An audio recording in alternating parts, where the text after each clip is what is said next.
Hola, ¿qué tal? Soy Reinaldo Espitaleta,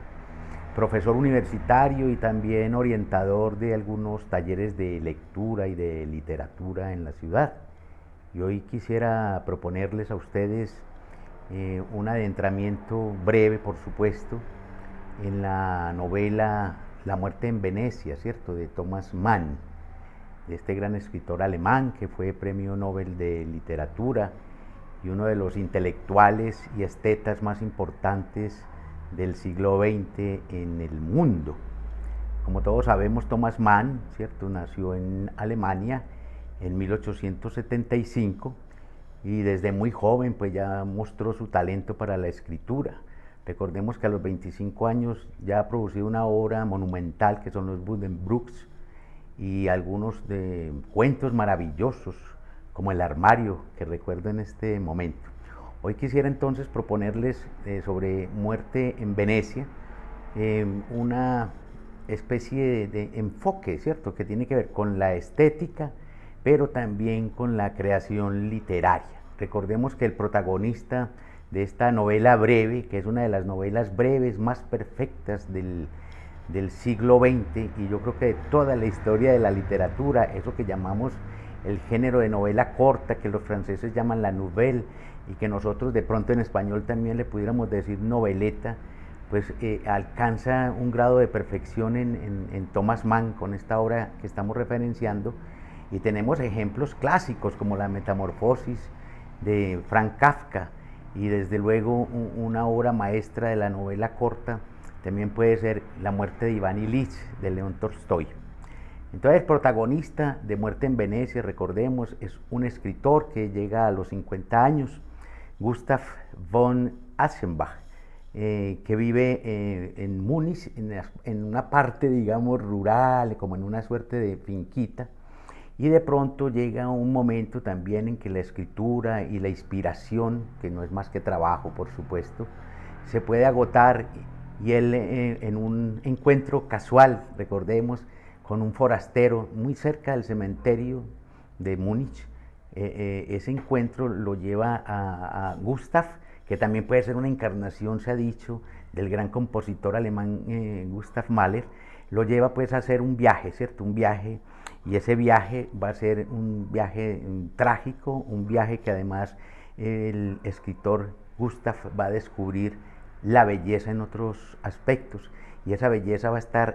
reencarnada en un muchachito polaco, Tadzio, al que se encuentra en Venecia, allá en esa zona del Lido maravillosa y en el hotel donde está hospedado. Y este niño pues está con una familia aristocrática de Polonia, y el escritor, ante la visión, digamos, sublime, una visión extraordinaria que va a tener de Tadzio, pues también va a ir elaborando una serie de momentos cumbres, como son los de la contemplación de la belleza de ese pelado, ¿cierto? La contemplación de Venecia, la zona de los canales, de las aguas, de los puentes. Es una ciudad absolutamente inverosímil, una ciudad que ha sido histórica, una ciudad en la que en distintas épocas pues ha sido como sede de los grandes eventos de la cultura, de los carnavales. El gran festival de cine de Venecia es extraordinario. Bueno, digamos que este escenario, esta novela se escribió en 1911 y tiene muchos elementos que pudiéramos considerar autobiográficos, cosas que le pasaron también al autor Thomas Mann, ¿cierto? Y que tienen en esos aspectos autobiográficos pues digamos una suerte de introducción y de inmersión en el mundo de la estética, de la cultura, de la filosofía, de la música, ¿cierto? Thomas Mann era un hombre absolutamente culto, conocedor entonces de la filosofía alemana, pero también un enamorado de la música de Wagner, por ejemplo,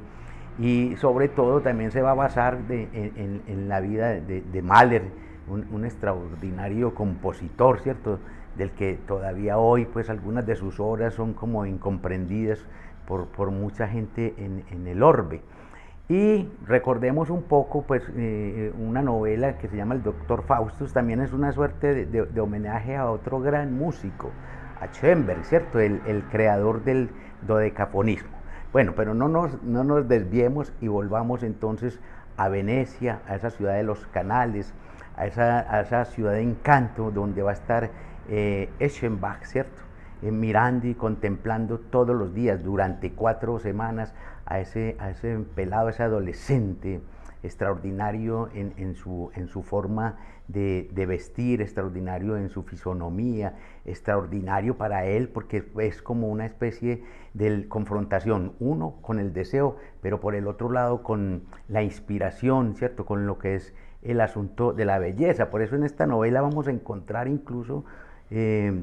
diálogos que tienen que ver con Sócrates y Fedón, diálogos que tienen que ver precisamente el encuentro del deseo con lo estético, con lo maravillosamente contemplativo. Y eso pues se desarrolla en 90 o 100 páginas perfectamente en esta obra de Muerte en Venecia. Ese es un aspecto que quería resaltar para ustedes que seguramente ya han leído esta obra, pero si no la han leído me parece que en esta época de cuarentena es una verdadera obra que se puede leer con mucha fruición y sobre todo porque en el trasfondo de esta pequeña novela también va a estar una suerte de peste, ¿cierto? De pandemia, y que tiene que ver esa pandemia con el cólera de la India, ¿cierto? El cólera de la India, que en distintas épocas contaminó al mundo. En el siglo XIX, por ejemplo, causó un arrasamiento en Asia, en la misma Europa y en el norte de África. Y en este momento de Venecia, cuando Gustav Eschenbach está allí,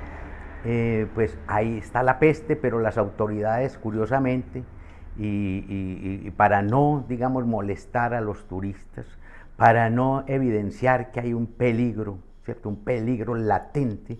y que la gente puede ser afectada por ese cólera, pues nunca dicen que hay realmente una peste como esa que está azotando a Venecia, y que ya hay muertos y ya están los hedores y ya está en la podredumbre y ya se nota pues un ambiente mefítico en esa ciudad en la que este escritor protagonista de Muerte en Venecia también empieza a sentir los primeros síntomas, no solo de la decadencia como ser humano esteta, sino sobre todo porque ya está enfermo. Recordemos que este gran escritor Thomas Mann, ¿cierto? El autor de Muerte en Venecia, pues también tiene otras novelas extraordinarias sobre las enfermedades, sobre la enfermedad, pues su clásico ya, pues sí que es de conocimiento universal, pues esa obra que sucede en los Alpes y que se llama La montaña mágica, que es una obra que pasa casi toda en un sanatorio. Pues bien, esta es mi invitación entonces a que leamos esta novela extraordinaria, Muerte en Venecia, de Thomas Mann, para que nos adentremos entonces en preguntas que tienen que ver con la filosofía, pero también con las estructuras literarias, con la belleza y sobre todo con el conocimiento que un escritor debe tener del mundo, de su historia, de lo estético, de la cultura. Y eso es una demostración también, sin ser una obra erudita, sin ser tampoco una obra petulante, la demostración de Thomas Mann, ¿cierto? Como un hombre imprescindible, como un autor imprescindible en la literatura del siglo XX y en lo que llevamos del siglo XXI. Les agradezco mucho su atención y espero que disfruten Muerte en Venecia. Chao.